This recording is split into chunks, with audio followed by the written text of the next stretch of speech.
Title. Hi friends, ఎలా ఉన్నారు? మన ఛానల్లో ఇప్పుడు కరెంట్ బిల్ సంబంధించిన కొన్ని తెలుసుకుందాం. మన వీడియో స్కిప్ చేయకుండా చూడండి. మన ఆంధ్రప్రదేశ్ మాత్రమే వారికి కరెంట్ బిల్ ఎక్కడ వెళ్లి కట్టాలి, కరెంట్ బిల్ ఎప్పుడు దాకా కట్టచ్చు, కరెంట్ బిల్ ఏ యాప్ లో వాడచ్చు, కరెంట్ బిల్ ఎన్ని రకాలుగా కట్టచ్చు, కరెంట్ బిల్ ఎలా ఏ విధంగా డౌన్లోడ్ చేయవచ్చు, కరెంట్ బిల్ దీనితో కట్టే మంచింది. ఇప్పుడు కరెంట్ బిల్ సంబంధించిన ఎక్కడ వెళ్లి కట్టాలి అంటే మన ఊరిలో కరెంట్ బిల్ కార్యాలయం వెళ్ళాలి, లేదంటే మన పట్టణంలో మరియు గ్రామంలో కరెంట్ బిల్స్ ఆఫీస్ గాని మీసేవ కార్యాలయంలో కట్టవచ్చు. ఎప్పుడు చెల్లించాలి? కరెంట్ బిల్ ఇచ్చిన 2 గాని 3 రోజు నుండి అక్కడ చూపించిన ఉదాహరణకు ఈ నెల మొదటి The 3rd of July 24.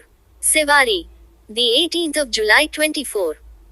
తేదీన కట్టచ్చుగాని, ఒకేవేళ లేట్ అవుతుంది అనుకొంటే ముందుగాని కట్టండి, మరియు ఆలస్యం అయినా పర్వాలేదు.